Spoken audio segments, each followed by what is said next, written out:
सीतारामचन्द्राभ्यां नमः। श्रीमद् वाल्मीकि रामायण अयोध्या कांड 53वां सर्ग। श्री राम का राजा को उपालाभ देते हुए कैकेयी से कौशल्या आदि के अनिष्ट की आशंका का बताकर लक्ष्मण को अयोध्या लौटने के लिए प्रयत्न करना। लक्ष्मण का श्री राम के बिना अपना जीवन असंभव बताकर वहाँ जाने से इनकार करना। फिर श्री राम का उन्हें वनवास की अनुमति देना। उस वृक्ष के नीचे पहुंचकर आनंद प्रदान करने वालों में श्रेष्ठ श्री राम ने सायंकाल की संध्योपासना करके लक्ष्मण से इस प्रकार कहा।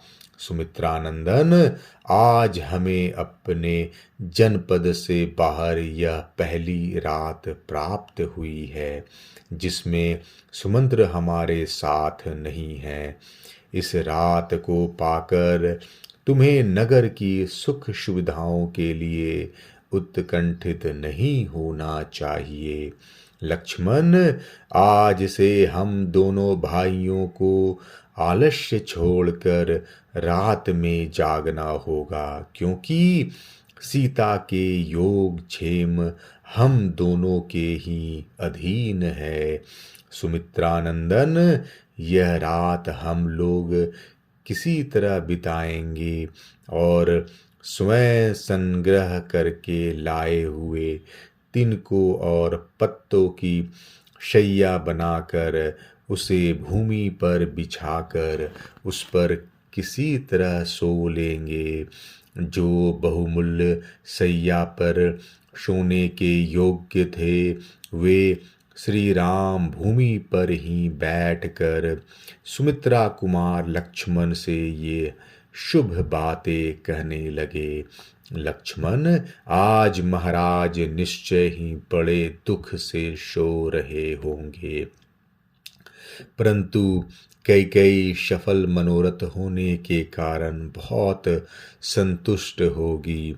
कहीं ऐसा न हो कि रानी कैकेयी भरत को आया देख राज्य के लिए महाराज को प्राणों से भी वियुक्त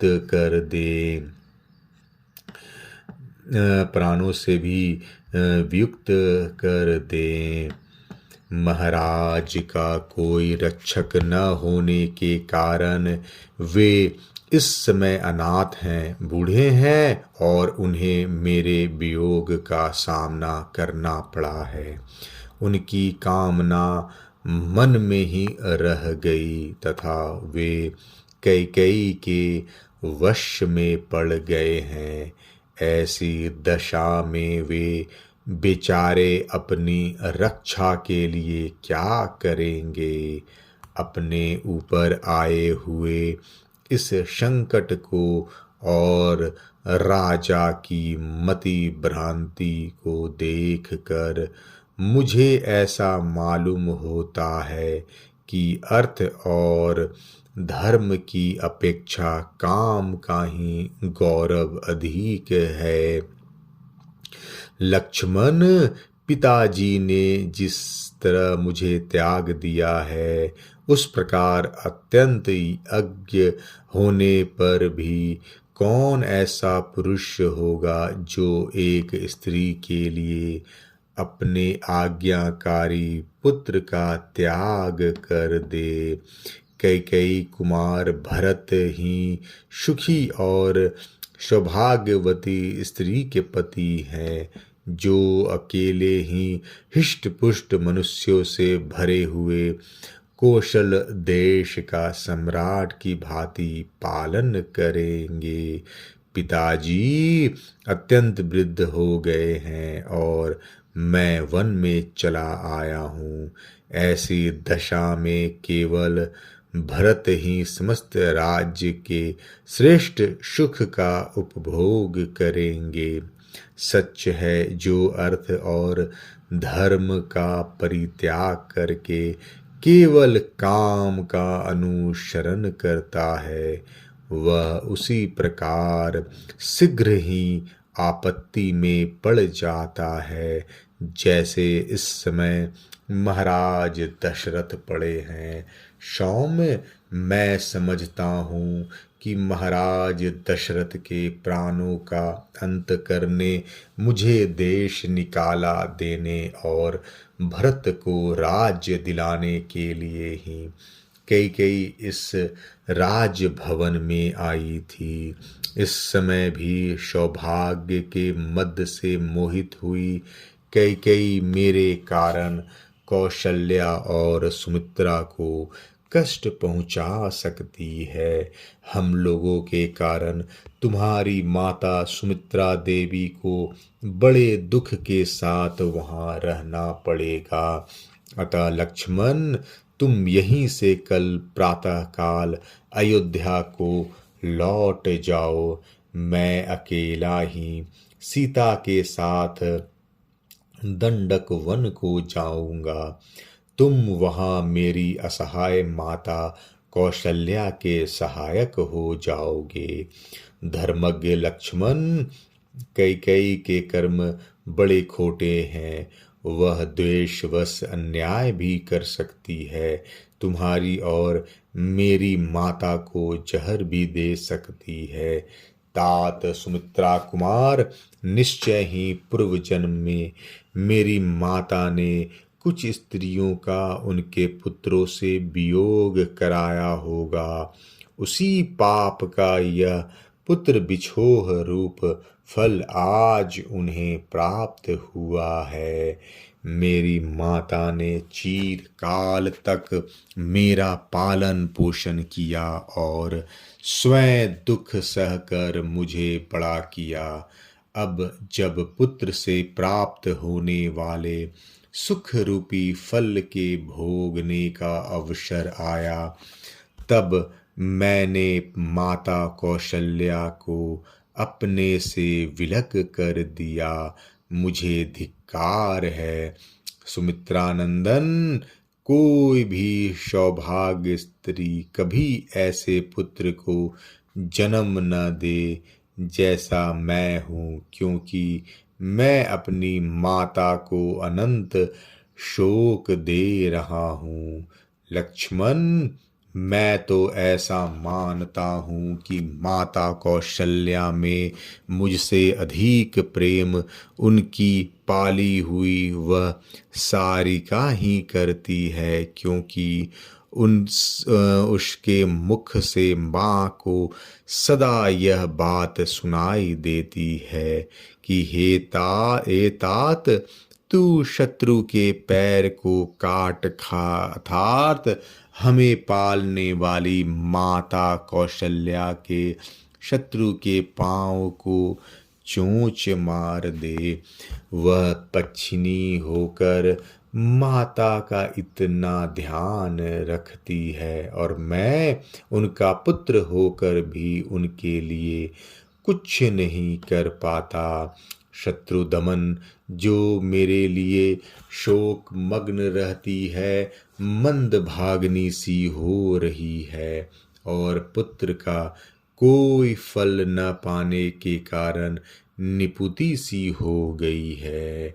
उस मेरी माता को कुछ भी उपकार न करने वाले मुझ जैसे पुत्र से क्या प्रयोजन है।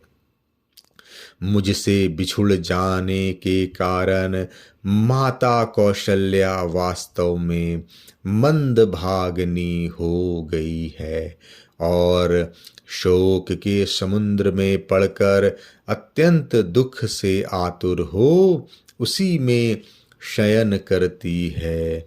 लक्ष्मण, यदि मैं कुपित हो जाऊं तो अपने बाणों द्वारा अकेला ही अयोध्यापुरी तथा समस्त भूमंडल को निष्कंटक बनाकर अपने अधिकार में कर लूं, परंतु पारलौकिक हित साधन में बल पराक्रम कारण नहीं होता, इसलिए मैं ऐसा नहीं कर रहा हूँ।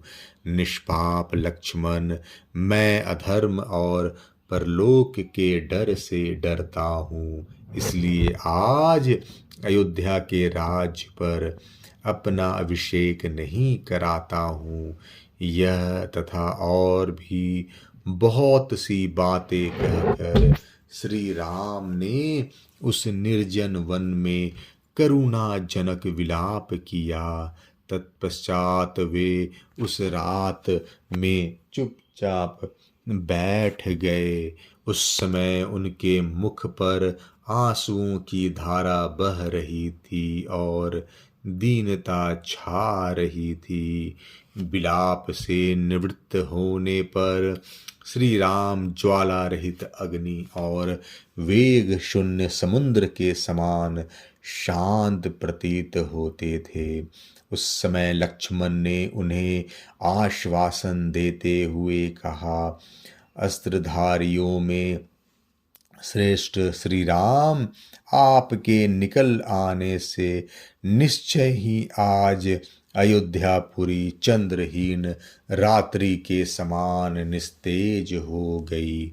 पुरुषोत्तम श्री राम, आप जो इस तरह संतप्त हो रहे हैं, यह आपके लिए कदापि उचित नहीं है।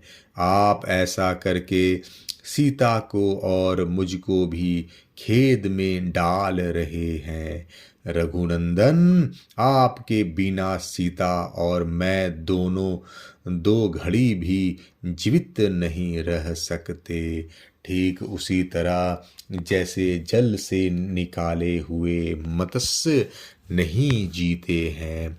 शत्रुओं को ताप देने वाले रघुवीर, आपके बिना आज मैं न तो पिताजी को, न भाई शत्रुघ्न को, न माता सुमित्रा को और न स्वर्ग लोक को ही देखना चाहता हूँ।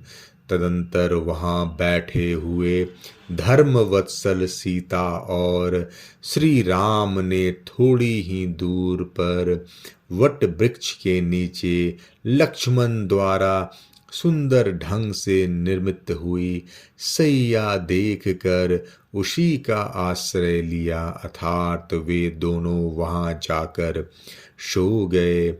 शत्रुओं को संताप देने वाले रघुनाथ जी ने इस प्रकार वनवास के प्रति आदर पूर्वक कहे हुए लक्ष्मण के अत्यंत उत्तम वचनों को सुनकर स्वयं भी दीर्घ काल के लिए वनवास रूप धर्म को स्वीकार करके संपूर्ण वर्षों तक लक्ष्मण को अपने साथ वन में रहने की अनुमति दे दी। तदंतर उस महान निर्जन वन में रघुवंश की वृद्धि करने वाले वे दोनों महाबली वीर पर्वत शिखर पर विचरने वाले दो सिंहों के समान कभी भय और उद्वेग को नहीं प्राप्त हुए।